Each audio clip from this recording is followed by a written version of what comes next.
Dear President Pavlopoulos, dear Deputy Prime Minister Mr. Gattaz, dear Chairman Gattaz, dear ladies and gentlemen, it's a great pleasure to be with you in Greece. I love your country, I love your people, I love your civilization, your islands, everything. But I don't speak Greek, so unfortunately I'm going to speak in English, with a strong French accent, by the way. It will be easier for the people maybe to understand me. So it's a great pleasure to see you, and I would like to thank SCV for having me as honorary speaker.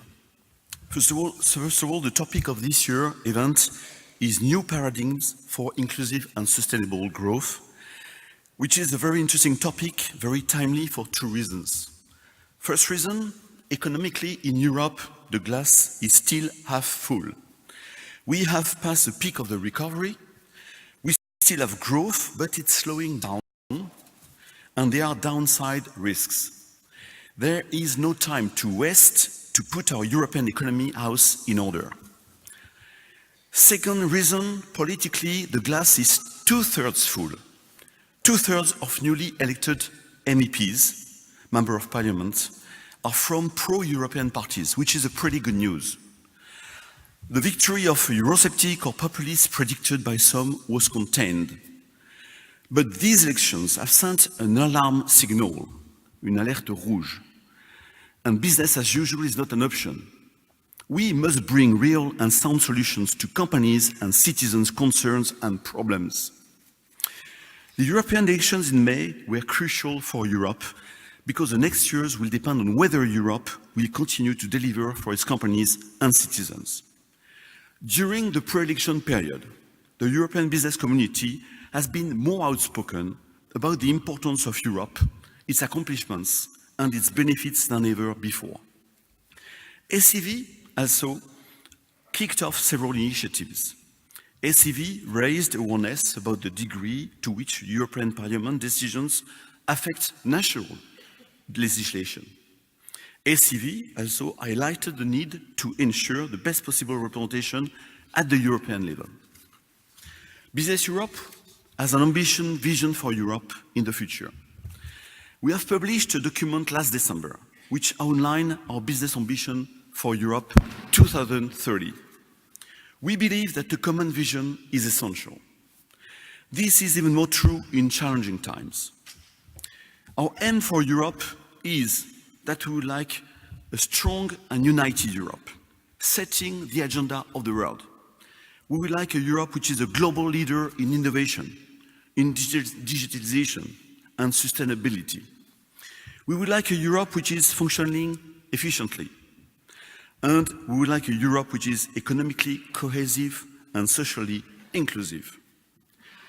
Our ambition also sets out what is needed to create the right framework conditions to reach the vision and enhance competitiveness, entrepreneurship, and enable business to play its role in the interest of society. We have put forward 5 key messages. The first message is the European Union made our European way of life possible. Europe is therefore not an option, but a necessity. European Union is not perfect, but it has brought unprecedented peace and prosperity to Europeans for the last 70 years. Peace, prosperity, growth, democracy. We always have to recall that. Let me remind you of 3 things that European Union brought to all of us. We are one of the most equal societies in the world. We live better and longer than in most other parts of the world. 80% of our workers in the EU are covered by unemployment insurance in comparison with 30% in the rest of the world. Thanks to our single market, people can move freely through the Schengen area and doing business is much easier than before. Our cultural heritage, which is rooted in the diversity of cultures and languages, is protected by our common European values, and this is a fantastic source of creativity and of attractivity too. We should be very proud of all these things, of all these achievements. We have to be conscious that this can be lost if we do not defend these achievements and stand up for the European Union. My message number 2 is business empowered our European way of life. Business play an important role in our European way of life. Entrepreneurs invest, create jobs, make the economy grow. The private sectors account for 80% of all the jobs created in the EU. Companies provide jobs, purchasing power, prosperity, well-being, hopes, and pride. And there is no social prosperity without economical prosperity. Companies also provide products and services responding to changing needs. And for that, they invested almost 200 billion in research and development in 2016 in the EU. And we have spent more than 50 billion euro on vocational training in 2015. And companies also finance public services through the taxes they pay in the EU. Over 2 trillion euros in 2016. So to summarize, without companies, without business, no jobs, no tax revenue, no purchasing power, no innovation, no prosperity. These are great achievements and strengths of the European Union, but they are not sufficient anymore for today's challenge. This brings me to my third message. We cannot take these achievements for granted. Europe is very fragile. The world is changing rapidly and profoundly.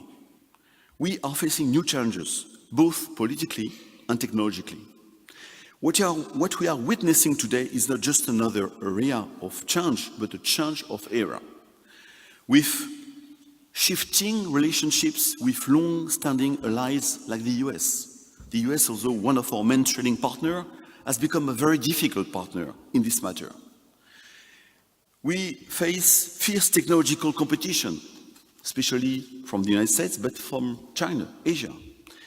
We face profound change driven by digitalization and efforts to decarbonize our economies. We face aging population and a drastic demographic growth in Africa and in India. We face disrespect of the rule of law. For faced with these new challenges, being together in Europe is an absolute necessity to be able to manage them better. European integration has to be strengthened and accelerated so that we can transform these challenges into opportunities. And this leads to my fourth message. Message number 4, business, our companies, can transform the risks, the challenges, the threats into opportunities of growth, of jobs, of prosperity. So is the essence of entrepreneurship. We are committed to continuing to invent the product and the services of the future. We are committed to find technological solutions to combat climate change and protect the environment. We are committed to welcome apprentices and help integrate legal migrants. Business not only provides 80% of the jobs, but we provide 80% of the solutions to all these challenges. This is why the European Union has to put the competitiveness of companies at the heart of its policies and to work closely with business. And this comes to my fifth message. Message number 5, we need to put in place the right conditions to allow companies to play their role in society. If the EU is to defend our European way of life and set an example for the rest of the world, we must maintain the competitiveness and the economic success of our project. Companies could do even more for society if we, 1, complete the single market, 2, simplify our regulatory framework, 3, strengthen our economic and monetary union, 4, develop the right skills, and 5, perform the national reforms that are needed. And this brings to my second part of my speech, situation in Greece. I think this ambition is also valid for all our countries and for Greece, especially in difficult time. Greece had to deal with its own challenges for numerous years. The 2000 2008 crisis had a profound socio-economic impact on the Greek economy, as we all know. GDP shrank by 25%, unemployment peaked at 28% at the time, public debt reached 180% of GDP. But after nearly a decade of recession, the Greek economy has started to recover, and that's a pretty good news. Greece is entering the third consecutive year of growth, which is expected to continue for the following years. There have been positive developments in the past years, but Greece's economy recovers at a modest pace. There are still numerous difficulties to handle, and for example, both public and private debt remains at high levels. Greece is confronted with brain drain. A particular concern is that educated young people continue to leave the country. And so investments in the Greek economy are low. They declined from 26% of GDP in 2007 to 11% in 2018. So in order to move forward, I would like to reiterate the 4 messages that ACV has promoted in the past. First, reform momentum is needed, and it is essential that the government that will emerge from the elections in July takes certain steps. The next government should promote a more growth-friendly strategy, a more business-friendly strategy that reduces taxation and social security contributions to restore trust among the business community and unleash the productive forces of the private sector. Second message, Greece should focus on becoming an attractive investment destination for foreign direct investment. Third message, Greece's wage policy setting should be linked to productivity, and a return to a pre-crisis collective bargaining habits must be avoided.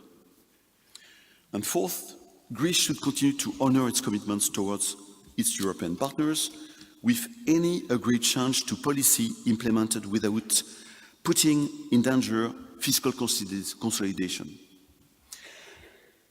I come to my third part of my speech, priorities for European business over the next legislative cycle.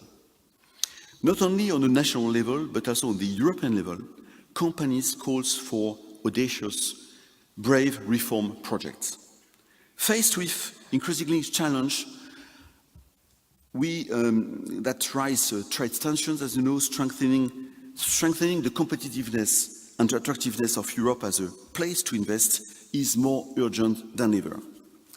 So BusinessEurope has several priorities for the next legislative cycle. Among others, I would like to highlight 5 areas where we urge the European institutions to take action. First is trade. The EU needs to act as a champion of rules-based international trade. Our political and economic relations have been based on multilateral rules and key international organizations, such as the United Nations, the IMF, the NATO, the World Trade Organization. This international order is now under threat. On the one hand, we see the rise of new and strong global players like China. On the other hand, traditional players that have helped to build this order, like the United States, are now questioning it. It is therefore very important to defend rules-based trade, fight protectionism, and create a level playing field by supporting a reformed multilateral trading system, while maintaining an ambitious bilateral trade and investment agenda, of course. Second area, single market. The single markets need to be put back at the center of the EU agenda. Freedoms of movements of capital, of goods, of services, of people, and tomorrow of data can give huge economic power to the EU and its members individually. A transversal reflex to safeguard and deepen the single market in different policy areas must be established as top political priority. This is necessary in order for the EU to remain the best place for investment and achieve an effective and fair single market which brings tangible benefits to all of us. Europe needs to further strengthen and develop cross-border trade and investment within a barrier-free single market as a basis of European prosperity. Third message, R&D. The EU needs to support and facilitate research, development and innovation throughout the EU and the European economic area. This is absolutely necessary to regain our world leadership in technology and bring innovative products and services to the market, taking into account increasing pressure from China on one side, United States on the other side. And in order to stay competitive, we need to aim for a budget of at least 120 billion euro for Horizon Europe in the next multi-annual financial framework. Fourth message, industrial strategy. A more strategic industrial policy needs to be put in place. At the moment where major competitors are developing their own industrial strategies, the EU is still not on top of the game. This poses serious risks. The risk of having uncoordinated national action is on one side, compared to competitors and fragmentation of the single market, and this will undermine Europe's competitiveness and therefore our future living standards. So Europe must take actions to support its industry, and this doesn't mean becoming inward-looking. With half of European business in global value chains, a closed Europe would only hurt us. We are talking about an open Europe. So we need to take a more strategic approach that will allow European manufacturing and services value chains to compete with global economy powers such as the US or China and increase growth and employment across Europe. My fifth and last message, the economic and monetary union needs to be completed. This is important to strengthen trust in the euro and provide a stable environment to investors. Not only, this is important to help the startup to finance themselves in order that they grow in Europe. As a summary, I would like to underline that Europe remains one of the best places to live, best place to work and to do business in the world. We can be proud of all what we have done, our achievements. However, we need to continue our work for better Europe and with meaningful common projects to answer the challenge facing the European Union. So you can count on me, you can count on BusinessEurope to continue to work on the EU's future so that we can deliver a stronger Europe, a more united Europe, a more visionary Europe, a more innovative Europe, and of course taking care of Europe around the philosophy of the three P that I like: profit, people and planet. Because this is what we have to do, is of course bring economical prosperity in order that we can bring social prosperity to our people and to the planet. Thank you.